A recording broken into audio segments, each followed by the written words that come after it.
Let's get more now on news that Air Australia, formerly known as Strategic Airlines, has gone into voluntary administration. Its planes have been immediately grounded, stranding more than 4,000 domestic and international passengers this morning.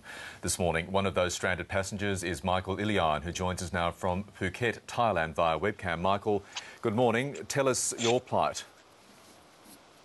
Well, we arrived on the flight to check in at the airport at normal time, and we cleared customs and the rest, and then the plane was delayed by half an hour and then 1 hour, and then we received a frequently asked questions paperwork saying that the fleet had been grounded in its entirety.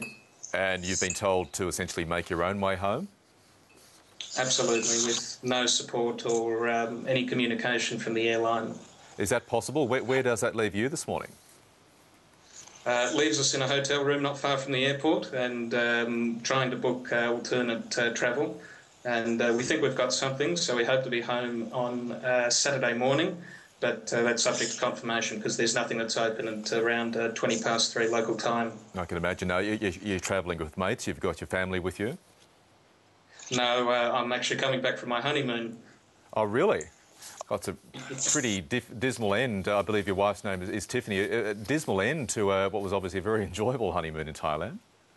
It was, but we preferred it to happen at the end of the honeymoon rather than the start. Yeah. Now, how much are you out of pocket, given the collapse of Air Australia and given they're not going to fly you home?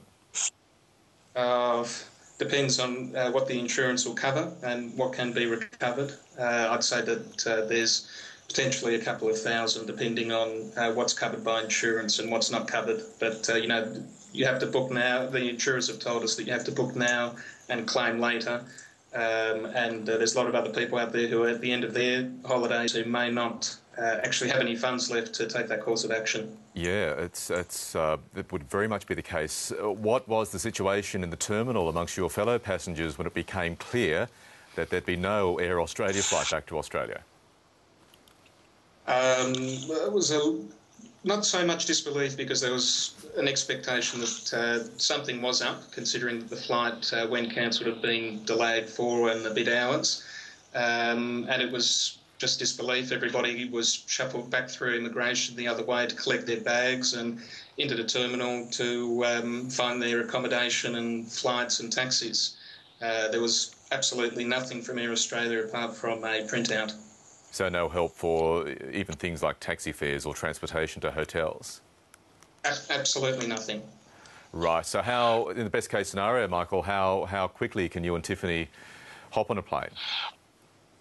We hope to do that tomorrow night, but it's all in the air for now until things open up again in the morning, because of course at 2 o'clock there's no physical offices at the airlines that are open and available for booking.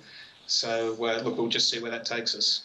Well, you said it, Michael. It is up in the air in more ways than one. Michael Ilyine from Phuket in Thailand, thank you very much, and I wish you a safe and quick travel home. Thanks, Michael.